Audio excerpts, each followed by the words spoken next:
Assalamualaikum warahmatullahi wabarakatuh. Waalaikumsalam. Alhamdulillah. Bismillahirrahmanirrahim. Alhamdulillahirabbil alamin. Wassalatu wassalamu ala asyrofil anbiya'i wal mursalin sayyidina Maulana Muhammadin wa alihi washabihi ajmain. Amma ba'du. Alhamdulillah dalu meniki pertempatan teng griyane Mas Arifin. Rutinan setiap 1 bulan sekali. Nah, rutinan niki tujuane nggih pertama mempererat tali silaturahmi, sing kedua tujuan malih sing kedua nggih niku saling melengkapi kekurangan. Sing ada kelebihan monggo diutaraken, sing mboten semerang nggih ben tambah semerang. Terus sing nomor 3 teng mriki mboten enten guru, mboten enten murid, saling tukar pendapat, musyawarah, sharing, sanes debat. Nah, lek musyawarah niku setiap perorangan nggih kedah buka omongan lah. Kedah maringi komentar, kedah maringi suara. Lek sharing nggih omongan kula kaliyan jenengan nggih saling bertukar pendapat. Iku sing lek debat nggih mboten lek debat mboten usah. Panen ngopi teng griya masing-masing. Nah, tema dalu meniki temane niku tentang sifat wajib para utusan. Sifat wajib para utusan. Nah, niku tema sing sak mangke. Napa sifat wajib para utusan? Sifat niku napa? Wajib niku napa? Nah, sifat niku nggih kepribadian kula kaliyan jenengan iki namine sifat. Perorangan pasti punya sifat. Nah, sifat sing napa? Sifat wajib. Artinya lek sifat wajib, sifat sing perlu, sing harus. Niku namanya sifat wajib. Di kepribadian sing wajib, sing perlu wonten. Ya perlu wonten. Niku sifat wajib para utusan. Sinten utusan niku? Nggih, kula kali jenengan niki asline utusan. Nah, berarti kula kali jenengan harus punya kepribadian sing wajib, sing perlu ngada. Nopan sifat wajib para utusan? Niku fatona, sitik, tablek, aman. Nomor pertama, fatona cerdas. Jadi setiap menungso nggih kudu cerdas, wajib soalnya. Wajib cerdas.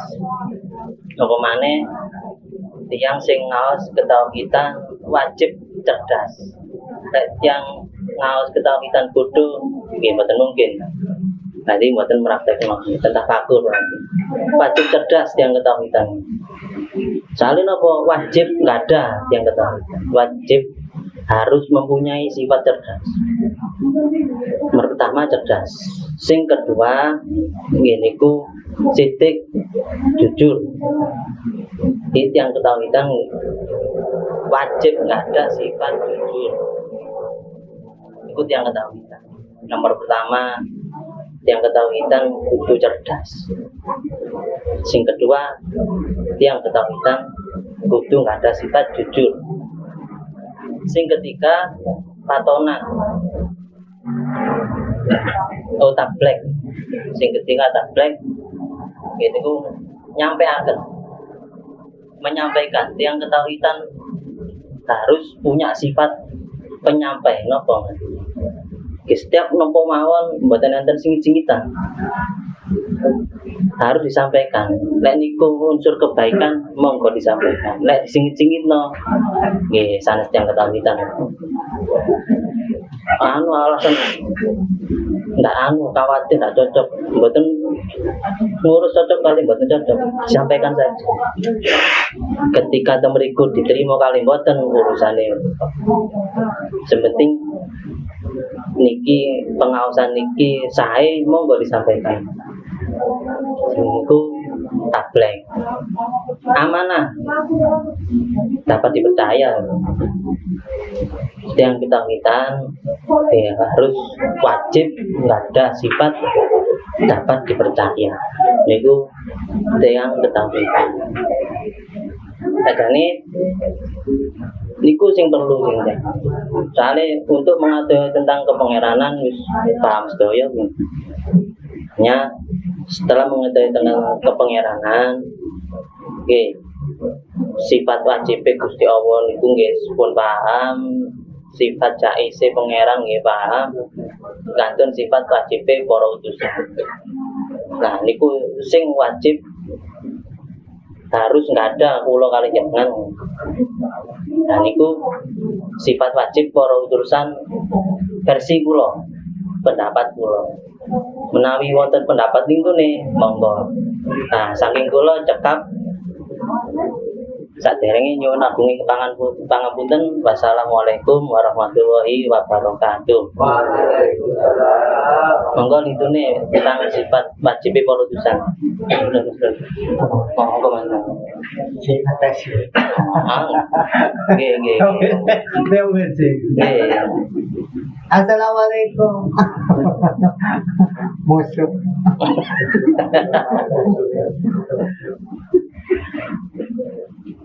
Ya ada.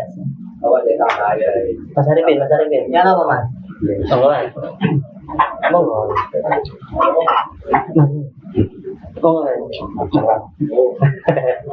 Mas, monggo. Tanya mas. Oh, Sampai Mas. itu aku kau, aku mau pinter.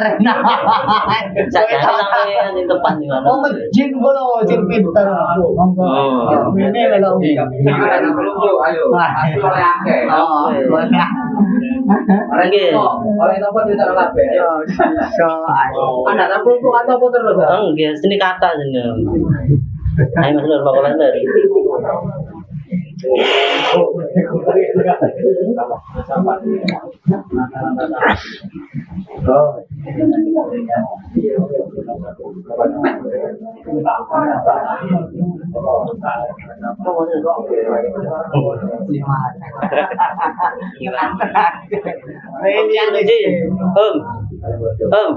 Monggo sifat wajib para utusan Om. Aja. Nggih. Kok dijelaskan kok? Nggih, sampean Om niki. Kok dijelaskan enggak? Nggih, wau. Sampean dereng. Nggih, balen mboten ya apa. maksudnya be ono versi lain loh, Jin. Nah, berarti apa dhewe pas ini? Ayo. Iso. Ah, itu. Tahu gitu. Jangan cerita. Nah, nggih, terima kasih cerita.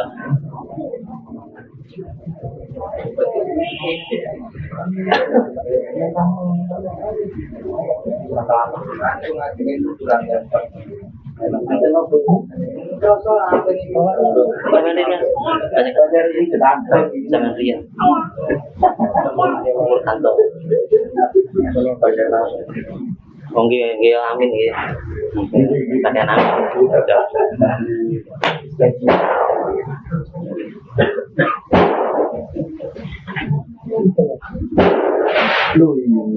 Guspur bareng. Guspur.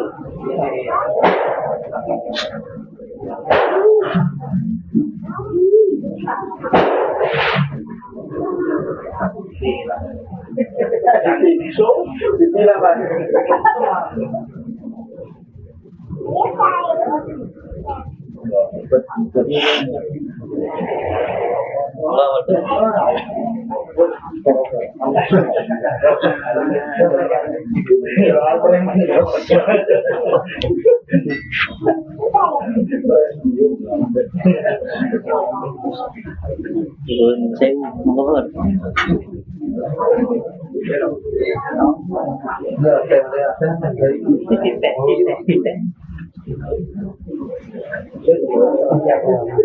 Oke, Kantun Buyan. Oke, kantun jenengan iki. Mboten Buyan. Ya alhamdulillah.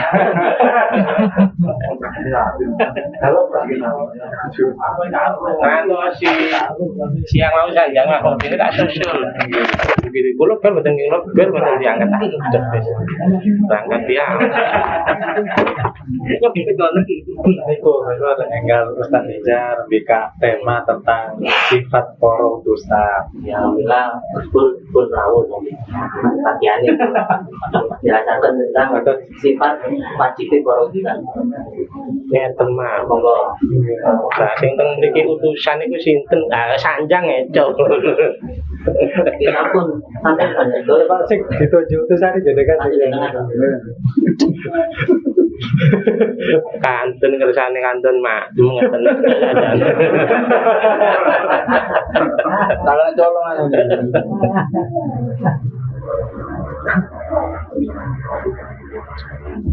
Cerdah anu tadi cerdah. Tema utusan. Ya, langsung. Kalau ini kenapa mboten semerap anu nih. Nanti mboten saged lanjutaken. Mas Mas. Iya saged Mas Eka mau dulu ya. Kula bagian amin. Tahun ini urusan Ah nggih. Eka mau monggo.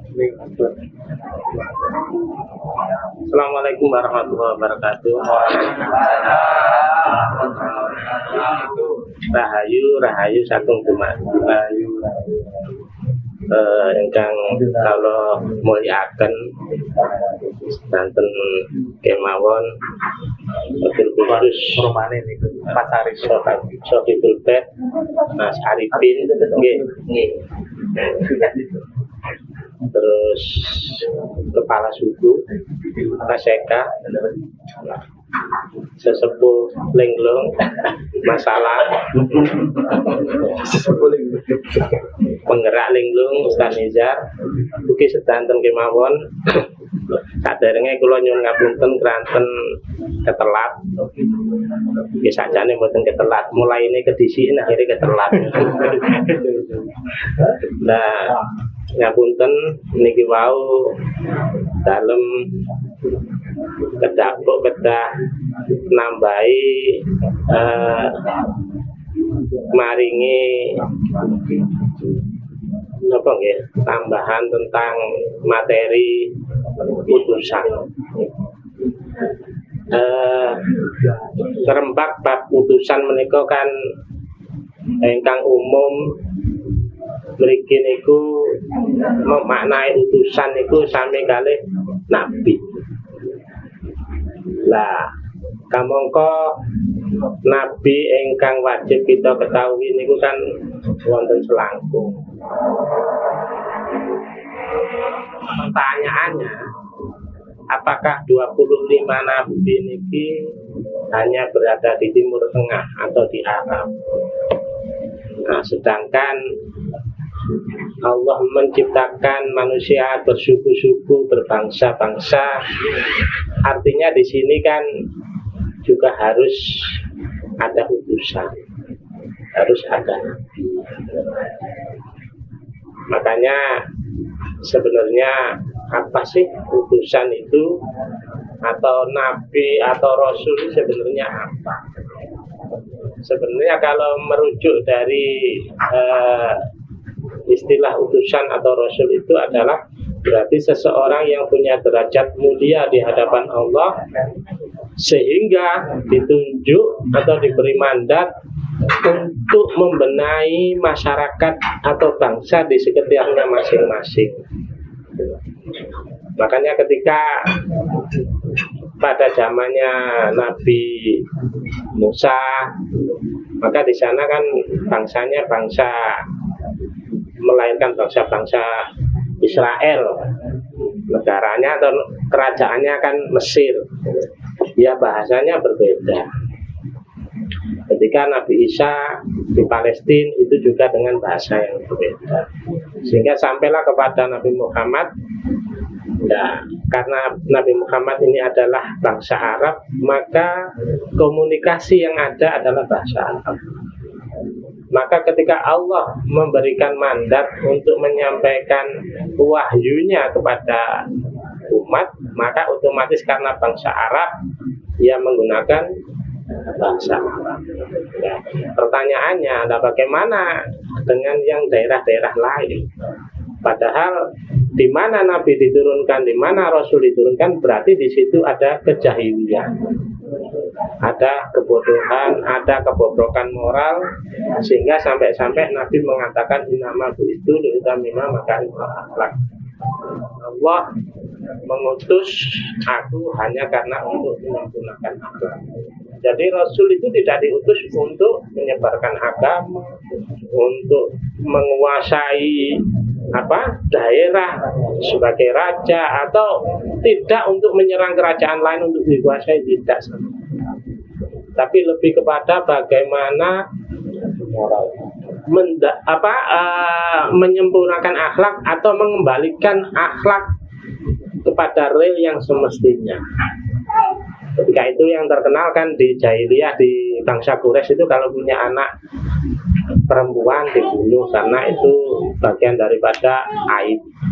Sebenarnya tidak hanya kepada itu saja, tetapi lebih kepada bagaimana bangsa Arab itu bangsa Quraisy ketika itu sudah melakukan hal-hal ya tentu saja mengingkari, menyekutukan Tuhan, terus berbuat kerusakan-kerusakan. Makanya Rasul diutus. Kalau kita mengadu kepada utusan, ya otomatis siapa orang-orang yang layak diberi mandat untuk sebagai utusan. Ya tentu saja seperti yang selama ini kita ketahui adalah kriterianya punya 4 sifat: siddiq, amanah, tabligh, batonah. Nah, semestinya semua manusia, semua orang ini sebenarnya pada hakikatnya adalah utusan, tetapi dengan porsi yang berbeda-beda. Mungkin kalau Nabi Muhammad itu porsinya besar karena tanggung jawabnya besar, wilayahnya besar, dan kita ini ya kita sesuaikan dengan diri kita masing-masing. Mungkin kita ini bisa menjadi utusan dari satu keluarga, mungkin satu RT, mungkin satu RW, atau bahkan sampai ke tingkat kota atau provinsi. Ya tentu saja syarat yang harus dimiliki yaitu tadi. Pertama harus siddiq. Siddiq niku napa Ustaz ya? Jujur. Tabligh menyampaikan. Nggih. Atau dakwah. Amanah bisa dipercaya. Batonah cerdas. Nah, di sini adalah 4 sifat dasar yang harus dimiliki oleh seorang utusan itu tadi. Ya tentu saja kalau kita mau keluarga kita ini terutama menjadi keluarga yang yang sesuai diharapkan oleh Allah atau oleh Tuhan, ya tentu saja kita harus memulai dari kita sendiri. Kita ini jujur enggak? Jujur kepada diri sendiri enggak? Jujur kepada keluarga enggak? Jujur kepada masyarakat enggak? Jujur di sini itu bukan berarti terus jujur itu semua harus disampaikan, jadi harus misalnya harus mutobiur, ya tidak, karena tetap kita harus punya aurat-aurat, kita harus punya rahasia-rahasia yang tidak boleh kita sampaikan. Masa kita punya dosa ketika kesalahan-kesalahan ketika kita menikah terus cerita terhadap istri, ya tidak harus begitu. Ya, tetapi lebih kepada sebenarnya kejujuran di sini adalah kejujuran yang tentu saja lebih kepada teladan supaya kita ini layak untuk dipercaya. Makanya Nabi ketika sebelum menjadi Nabi itu adalah menempa dirinya sendiri, terutama bab akhlak ini sampai-sampai diberi gelar Al-Amin. Sehingga proses Rasulullah membenahi dirinya sendiri terutama dalam akhlak ini dipersiapkan untuk ketika sudah diangkat menjadi nabi, ketika ngomong itu bisa dipercaya karena sudah terkenal dengan jujur. Nah, bagaimana mungkin kita tidak pernah tirakat, kita tidak pernah menunjukkan bahwa kita ini menjadi orang yang berakhlak, tiba-tiba menjadi pendakwah, tiba-tiba ngandani uang begini, ya, akhirnya orang ngomong, gak ngoco, kan begitu. Ini yang seharusnya dilakukan oleh tokoh-tokoh, terutama tokoh agama, sebelum menjadi seorang pendakwah, sebelum menjadi ulama, itu akhlak dulu yang dibenahi. Jadi ya kejujuran, terus menyampaikan. Nah, di sini menyampaikan itu artinya ya juga bagian nanti di situ ada jujur, karena ketika Allah menyampaikan wahyu, Allah menyampaikan ilmu-ilmunya, ya ini harus disampaikan. Tidak boleh dipegang sendiri. Jadi ketika misalkan Ustadz Nizar ini punya seorang guru, Nizar sampean tak dadekno iki, besok tugasnya sampean iki gitu loh. Ilmune iki. Nah itu harus disampaikan. Tidak boleh terus ilmu dicekel dewe, cek manfaat dewe. Misalnya Mas Nizar sakti karpe dewe, kan tidak harus begitu. Karena tugas seorang rasul utusan atau menjadi wasilah daripada Tuhan dan umat ini. Jadi sebagai perantara menjembatani antara Tuhan dengan umat atau dengan makhluknya. Nah, ini kan artinya di situ harus disampaikan mana yang benar, mana yang tidak, mana yang tepat, mana yang tidak. Ini tugasnya seorang utusan. Dan yang ketiga, amanah.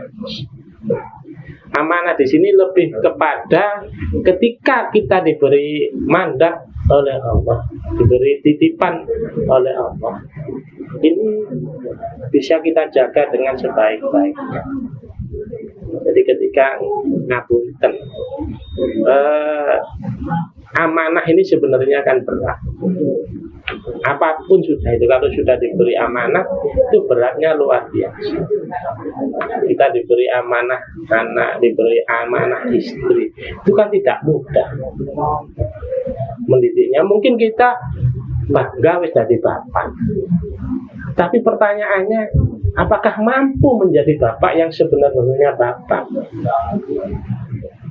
Artinya seorang bapak itu tidak hanya ketika sudah melakukan hubungan suami istri, terus istri mengandung, lantas melahirkan, lantas disebut bapak, itu apa? Hanya sebatas itu? Tidak. Jadi bagaimana mengemban amanah ini sampai nanti anak ini menjadi dewasa? Kita harus mempersiapkan betul-betul bagaimana pendidikan anak, bagaimana tentang anak ini ke depan dipersiapkan, karena dunia semacam ini keadaannya. Nah, kalau orang tua ini hanya sekedar bapak ini pokoknya nyambut gawe, ngekei Maisa, mari terus dipasrahno ibu, kan sebenarnya tidak begitu. Walaupun di Al-Quran itu tertera bahwa ar-rijalu qawwamun 'alan nisa, itu pemimpin di sini lebih bukan untuk bangga-banggaan, untuk meden-medeni bojo. Awas, ar-rijalu qawwamun 'alan nisa, sehingga wong wedok kudu nurut. Tidak. Maknya di sini adalah bahwa kon iku pemimpin. Loh, seorang pemimpin ya kudu ngene, kudu bijak, kudu tanggung jawab, kudu begini. Ini sebenarnya enggak mudah. Jadi menanamkan ideologi kepada anak, menanamkan nilai-nilai moral kepada anak ini jauh lebih penting. Yang terutama bukan bil lisan, tapi lewat teladan, lewat contoh dan segala macamnya. Makanya di sini kan banyak orang tua ini kaget ketika putra-putrinya ternyata itu tidak sesuai dengan harapan dan tidak cukup berdoa, harus sembuh jadi orang tua. Lantas kita berdoa, mari dipasrahno Allah, berdoa dipasrahno Allah. Lah bagaimana kita yang selaku pengemban amanah ini, bagaimana kan gitu? Itu tidak mudah. Artinya ketika seorang Rasul diberi amanah umat, diberi amanah rahmatan lil alamin, ini betul-betul mampu bisa dijalankan. Ya tentu saja setiap orang punya kemampuan, punya porsi masing-masing, sehingga tidak sama antara yang satu dengan yang lain. Dan sifat yang keempat adalah fatona atau cerdas. Salah satu syarat mutlak seorang utusan itu adalah cerdas. Tidak mungkin dikai mandat goblok, SDM separuh gitu. Harus cerdas karena masuknya ilmu adalah lewat akal. Ya otomatis bisa cerdas. Gak cerdas gampang salah paham, akhirnya tukaran kan gitu. Makanya kan kita ini harus selalu menjaga amanah yang berupa otak, berupa akal. Ini ya tentu saja dengan sering belajar, sering diskusi, sering mengasah supaya otak dan akal kita ini semakin hari semakin cerdas. Barangnya gak tahu digawe tambah rusak pemane akal. Bukan berarti sering gak tahu digawe berarti kayak apik terus yo ndak yo tambah kentu, tambah tak bermanfaat kan. Artinya apa? Artinya bahwa manusia ini adalah makhluk yang sempurna sebagai pembeda, sebagai khalifah fil ardh itu karena punya akal. Kalau yang lain tidak. Makanya diberi mandat dari Allah sebagai khalifah fil ardh. Nah di sini kadang-kala kita ini sering menyepelekan untuk memahami sesuatu. Oh cuma gaya akal, oh coba begini. Nah itu malah keliru karena di Al-Quran sudah banyak sekali ayat-ayat yang menyatakan ya tafakkarun, apalah takilun, macam-macam terkait dengan akal. Nah, sayangnya kita ini kan enggan untuk sering mengasah akal kita, otak kita, supaya selalu fresh, supaya selalu bisa menerima ilmu kapanpun, tidak peduli usianya seberapa. Walaupun tua, kalau kita sering kita pakai, itu akan sehat. Makanya sebenarnya pikun atau akhirnya orang itu ya karena jarang sekali menggunakan ini. Bahkan lebih cenderung orang itu terjebak kepada bukan berpikir tapi kepikiran, angen-angen. Nah itu beda dengan berpikir. Kalau berpikir itu adalah bagaimana memahami sesuatu, bagaimana menyelesaikan sebuah masalah, itu berpikir. Tapi tidak kepikiran, angen-angen teriling-iling, tidak akhirnya sama ketika kita punya masalah. Nah, uang kepikiran ini waduh masalah berat yo larut tuh sampai akhirnya wis lupa makan, lupa macam-macam sampai akhirnya ada orang yang mau bunuh diri, kadang-kala sampai ono sing gendeng dan segala macamnya karena begitu. Makanya orang sepuh-sepuh, orang tua-tua seperti Mbak Maimun dan segala macam sampai sepuh ininya masih karena selalu mutolak, selalu belajar, selalu mengasah. Karena udrubul ilma minal mahdi ilal lahdi itu supaya manusia itu cek waras terus. Selalu kita belajar tidak mandek krono rumoso wis apal iki, rumoso wis khatam itu selesai. Tidak, masih banyak ilmu. Bahkan kita ini hidup untuk 7 kali belum selesai untuk menyelesaikan ilmu. Karena sesungguhnya ketika kita belajar selesai, itu kita sebenarnya mandek di satu titik untuk menuju ke titik yang lain. Jadi tahapan ini selesai, naik tahapan ini sampai terus. Yang semula kita belajar kitab-kitab daring, akhirnya kita menuju ke kitab-kitab Allah. Ayat-ayat kauliyah menjadi ayat-ayat kauliyah. Itu kalau kita mau berpikir. Makanya kan ayat yang pertama turun Iqra itu kan bacalah itu bukan membaca tulisan, tapi Bismillahirrahmanirrahim kholaq. Artinya dengan nama Tuhan yang Maha Mencipta. Artinya lebih kepada ciptaan Tuhan ini yang harus banyak dikaji, harus banyak diteliti. Karena dengan begitu kita mampulah menyelesaikan. Misalkan seorang Maseka ini selaku kepala suku, karakter masing-masing ini kan berbeda-beda. Nah, kalau Mas Eka tidak mampu memahami karakter masing-masing, Mas Eka tidak akan mampu menyelesaikan masalah. Nah, itu dibutuhkan kecerdasan yang luar biasa. Walaupun ngapunten jumlah eling nggak sampai 100, tapi masih 54 lek gak iso ngelu. Gitu loh. Wis direwangi ninggal anak, ninggal bojo, sampai nek eling nggak tambah bahagia, tambah ngeluh. Tetapi ketika Mas Eka punya kecerdasan, itu hal biasa. Itu bukan sesuatu yang berarti. Itu dianggap dinamika, itu dianggap sarana untuk kita belajar. Makanya seringkali saya katakan bahwa ayolah kita membuka hati, membuka diri untuk selalu kita ini berpikir dalam banyak hal. Jadi kita mencoba untuk merenung, mengevaluasi. Ketika kita mampu untuk sudah evaluasi diri, mawas diri, maka kita akan menjadi orang yang sadar diri. Mawas diri, tahu diri, terus sadar diri. Nah, ketika semua itu kita lakukan dengan kesadaran, maka tidak ada keterpaksaan. Semua ini dianggap sesuatu yang membahagiakan.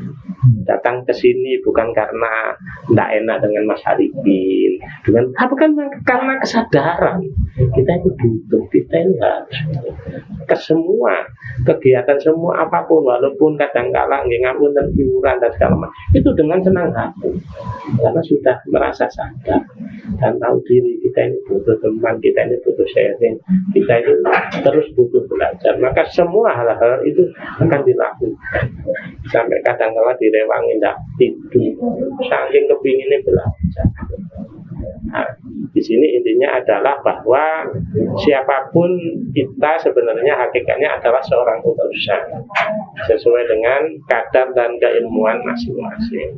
Nah, tentu saja ketika kita sudah didapuk, sudah didaulat menjadi seorang utusan, maka seharusnya ya harus bagaimana menyampaikan mandat ini kepada sekitar kita supaya terjadilah yang namanya rahmatan lil alamin, dan itu bisa dirasakan oleh siapapun. Karena kalau sudah di kita ini tertanam jiwa welas asih, jiwa rahmat, maka semuanya kelihatan membahagiakan, kelihatan menyenangkan. Nah, mungkin itu dari saya. Pangapunten niki kedawan rupine kan ngoten. Nggih, matur sembah nuwun, pangapunten. Wa akhiran wal afu minkum. Wassalamualaikum warahmatullahi wabarakatuh. Bismillahirrahmanirrahim.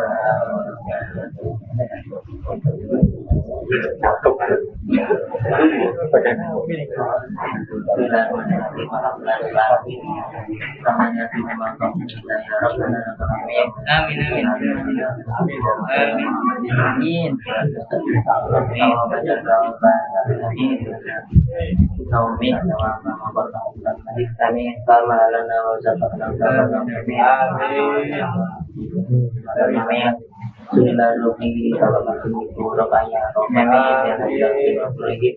Kalau majal tawa dari kapitan kami bahkan kami kalau masih lakukan kami belajar dan Amin, amin. Amin, amin.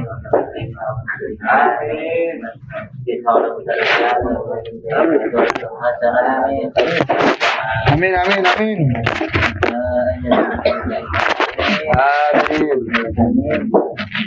Amin, amin. Amin. Allah